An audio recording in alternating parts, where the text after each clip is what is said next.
Now on the line is Simon Ramsay, former MP for Western Victoria. Simon, good morning. How are you? Good morning, Mitchell, and good morning to your listeners. And I'm feeling very well, thank you, this morning. Did you watch 60 Minutes last night? Well, I didn't, and you know I'm a bit of a political junkie, and I'm kicking myself that I actually missed the drama, but I have been from about 5 o'clock this morning coming up to speed with the machinations of Adem Somyurek, the sort of branch stacking that's been going on, and of course the consequence of his resignation only a few minutes ago. Well, go and watch it on 9 now if you can, because some of these things you really do have to see it to believe it, to be honest. But look, in terms of the branch stacking, that happens in every political party, doesn't it? The Liberals have had issues. The Greens apparently have even had issues with branch stacking. So that's nothing new. I was more concerned about some of the other allegations, to be honest.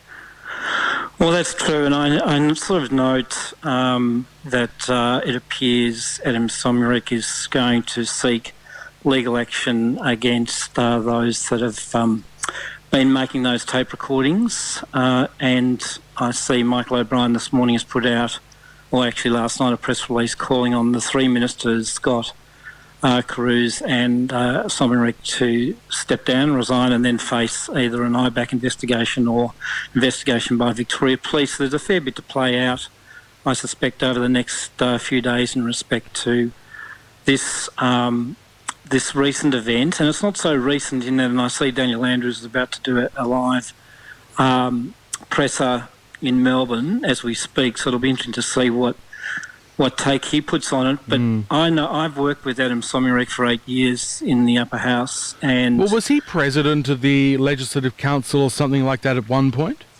Not in my time. I don't think he has been, actually. He might have had a spot as deputy. But he had some high-up figure, I think, and then didn't he have to stand down last time because of the whole thing with John Aaron, and then was put back after the election? Correct. So he had a ministerial portfolio of small business.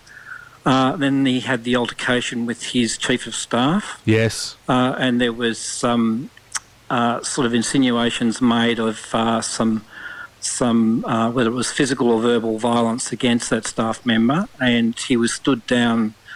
And quite frankly, I've always found Adem Somyurek to be a most ineffectual, uninterested, lazy politician who rarely came to the chamber, rarely took any participation in debates, and was only there for vote taking, and spent the rest of his time on the phone. So I'm not surprised, and we always knew that he was collecting support in his right faction for obviously for greater control against the left, and I'm not surprised that he's been allegedly active in branch stacking certain branches to increase that power base. But I was more concerned about, for example, him saying that Marlene Kruzatz has some portfolio, and according to him on that program, she doesn't understand what the portfolio means. It's a kind of lightweight portfolio. I think it's suburban development or something, and we only have that portfolio so we can kind of look good in the suburbs. Well, again, I'm not that surprised that he would be making that commentary. He's been fairly descriptive of many of his colleagues in the cabinet and on the backbench. So certainly he's an interesting fella. But again, I've found him to be totally useless as a member of Parliament representing a community or region. He was obviously good at ingratiating himself to the members, though, who clearly then voted for him. Well, he was so involved in the whole party politics that I think he forgot the reasons for him being there was presumably in a normal state of play to represent the communities of which he lived in. But no, he was too busy power broking, getting up numbers, working with his federal colleagues, to try and improve his power base, also particularly with the unions, trying to get the CFMEU and others around to support him and his power base, and ultimately put in key ministerial figures. Broadly, is there anything that political parties can actually do to try and stop branch stacking, or is it just part of being a political party? Well, I think there has, within the parties, constitutions now tried to make it harder to branch stack. I mean, we're not, and as I say, as a Liberal Party, there was some concern about branch stacking and trying to remove sitting members of Parliament some years ago by some of the young Turks coming through the organisation, and they were given a swift kick up the backside and wandered off to do other things. So, but Labor's very different, and we've seen what they can do, particularly in respect to the red shirts investigations and the way they use their political staffers to campaign. In fact, it'll be interesting to see how the Premier responds to this, because my understanding is this, if I can use the word shit fight, will be on for young and old over the next few days and weeks to come as the power bases sort of move around to try and take control of the situation. And the allegation that some people are making is that this happened in Anthony Burns' office, the federal MP for Holt, because the computer screen had the federal parliament login on it, and also you could see A-frames in the background for Anthony Burns. So the allegation is that the footage was largely filmed in his office. Well, I did see that, and again, I can't comment. I actually didn't see the 60-minute footage, but looking at Facebook this morning, it would appear that it appears to be a federal member's office, that some of that work was taken on. And just in terms of the latest developments, we know he's quit, he's put out his media statement. The Premier apparently hasn't started speaking yet. He's been delayed. But look, I think the Premier, he is a master communicator. So I'm going to be very interested to see what the Premier actually says and how he responds to this, because he, in the past, has done a great job in terms of communicating and even dealing with various crises. Like, for example, the red shirts issue, that kind of went out of the way. So let's see what happens.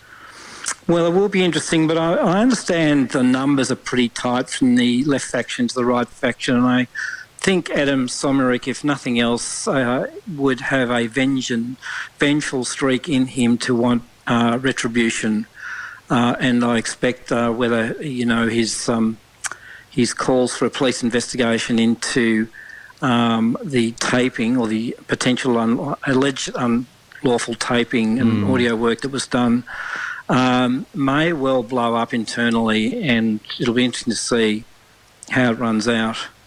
So, moving along to things that actually matter in terms of people's everyday life rather than political machinations, the city deal, what's happening with that?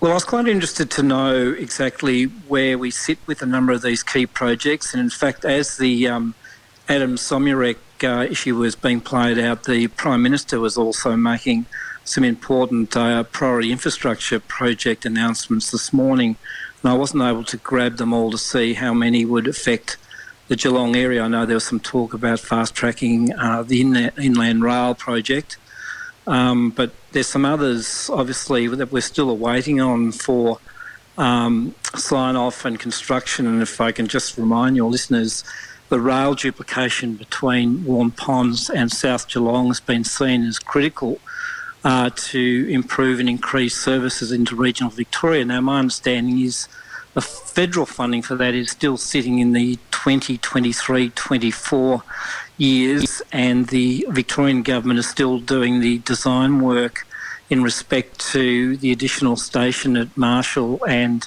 some of the trap work design and the railway crossing at Marshall, which is a real bottleneck for those that travel between Bowen Heads and Geelong each morning, know that crossing delays traffic considerably in peak time. Now, I know Lisa Neville's made an announcement that they would put an overpass, I think, as part of the duplication of the Bowen Heads Road and the upgrade of that duplication there, which will be good. But we're only at design stage, which just seems ridiculous given that there's been all this toing and froing between the feds and the state about getting this project, which I think was first announced way back in 2007. So we're 13 years on, and still they're doing the design work from a Victorian state end, and the money's not going to be available from the feds until 23-24, unless that's brought forward by Michael McCormick. So I'm very disappointed that this project, while it's been announced and heralded nearly at every election campaign, is still a few years away.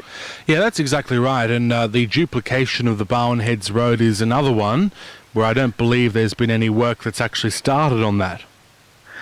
Well, we're seeing quite a lot of development work, obviously, and road work around the increase in sale allotments along the bottom end of Warralilly there. Yes. But yeah, no real sign of duplication. Well, I think the duplication only goes down to Reserve Road or something like that, and then the rest of it is single lane, so it's not even a proper full duplication as far as I know.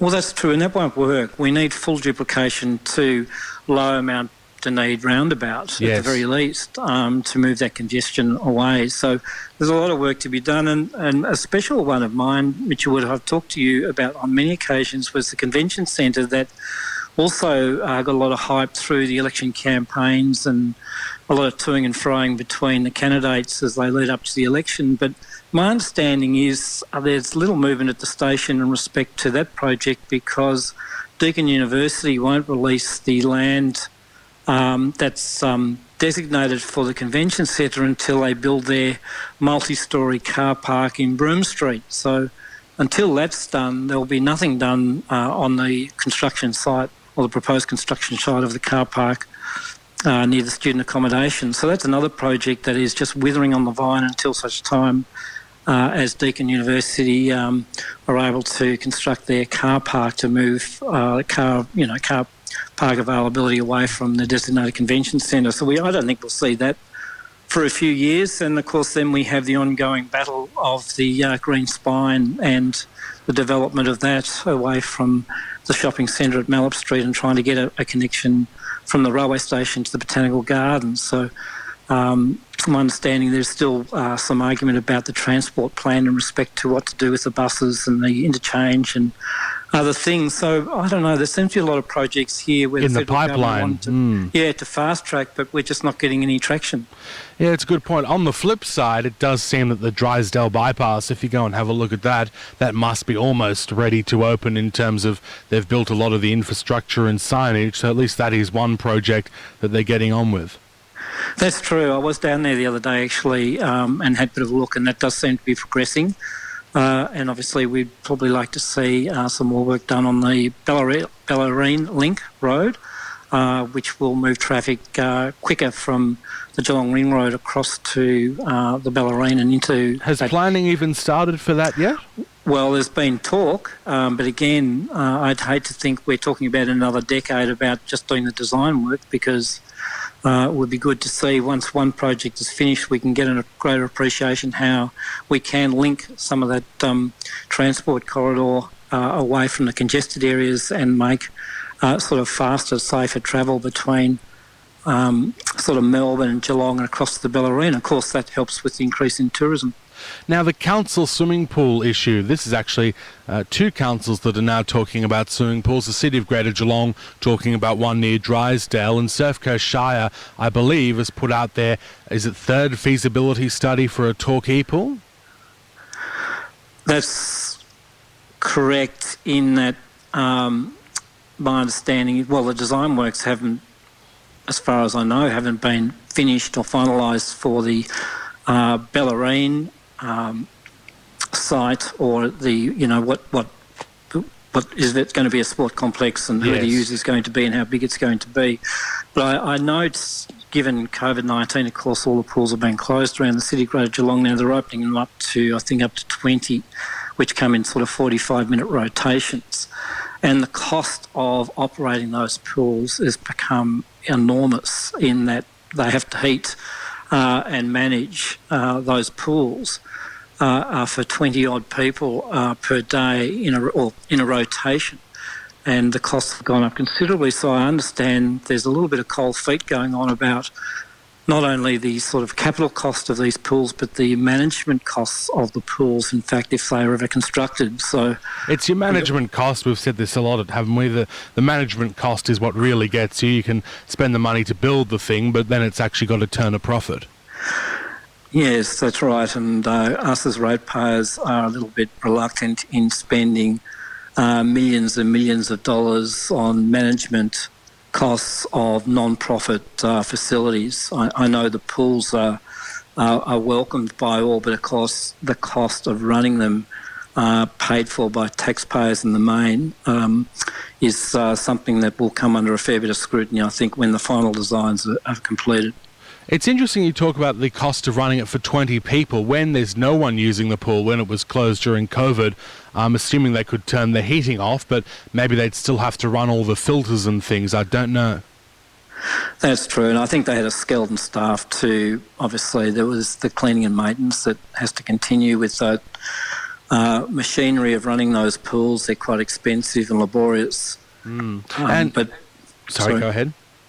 No, I was just going to say, and obviously with COVID and now with only a minimum amount of people using the pool, the costs still have to be maintained to provide the heating and all the other facilities that those pools have. And some real concerns about what's going to happen in September once JobKeeper and JobSeeker run out. They're clearly very expensive schemes to run and to maintain, but when that runs out, there's a lot of question marks about who's actually going to survive and which businesses will thrive. Well, I think we're in for a rude shock in September. Not only do we have the proposed finishing of JobSeeker as we know it, which will go back to New Start, we have the closure of the JobKeeper, which I understand, has some, I can't think of the final numbers now, but a lot of workers being able to work because of JobKeeper. And then we have a lot of the interests on mortgages that have been deferred by banks coming back online. So those on JobSeeker, JobKeeper and have been getting deferred interest payments on their mortgages will face, leading up to the end of the year, these costs coming full bore at them and losing, obviously, the subsidy support for New Start and JobKeeper. So not only employers but employees and those that have home loans that have had deferred interest are going to feel the financial pinch very much so in the next few months as some of these subsidies go and the interest payments have to be paid. It's a real worry. I mean, it's got to be wound back at some point, but all of these concessions and, as you're saying, the pauses on interest, all of that sort of thing, it's got to end, but it's going to be a very big shock when it does, and you just wonder what's going to happen to the economy, which is already in recession. Well, the economy, true, but I'm sort of more concerned about the mental health, stress, anxiety, depression, potential suicide. Well, they're all interlinked, aren't they? They are. I just know people are generally worried out there about the state of affairs, particularly in relation to employment and financial stability. And I think when JobKeeper, JobSeeker and the banks start requesting interest payment on mortgage, it's going to put a huge amount of pressure on families and certainly the mental health issues around those impacts, I think, are going to be enormous. And we should point out that this is Men's Health Week that's just started today, so we're trying to talk more about men's health, and one of the clear barriers is that men don't like going to the doctor. And I know that you have taken a passionate interest in mental health as a result of everything that's gone on. What do you think we need to do around this space when it comes to trying to improve mental health? Because the suicide rate is ridiculous for men because apparently they won't go and see any professional help. They'd rather take their own lives and go and seek professional help and be diagnosed with something. Well, it is important, and I have taken an interest, and I do have a passion for men's health going back to when I was with the Victorian Farmers Federation, men's suicide rate is up. I certainly know that suicide rate is up during this time of COVID, and I do understand there's an awful lot of pressure within the family, and particularly traditional breadwinners being the males, and I'm not suggesting that's the case now, but there is a lot of pressure on them to make sure that they do provide for their family, and of course under these very challenging times it's become very difficult. So there's lots of stresses and strains. Men are reluctant to seek professional advice, have regular visits to GP, keep an eye on their body and note any body changes, that may be detrimental to their health. And I have been a strong advocate for people to get out and exercise. I know farmers traditionally, and anyone in automation that doesn't exercise a lot but tends to sit in the car are sort of at risk. And those obviously that either are not getting the exercise or not eating the proper food or not sleeping well, and that's really important, are prone and at greater risk. So what I can do, and I have been doing, is talking to many groups and working through the organisations to provide support for men's health. And I'm going to continue to do that because I do find it a very worthwhile experience and time. Well, thanks for being on the program. Always good to catch up. We'll speak to you again in a fortnight's time.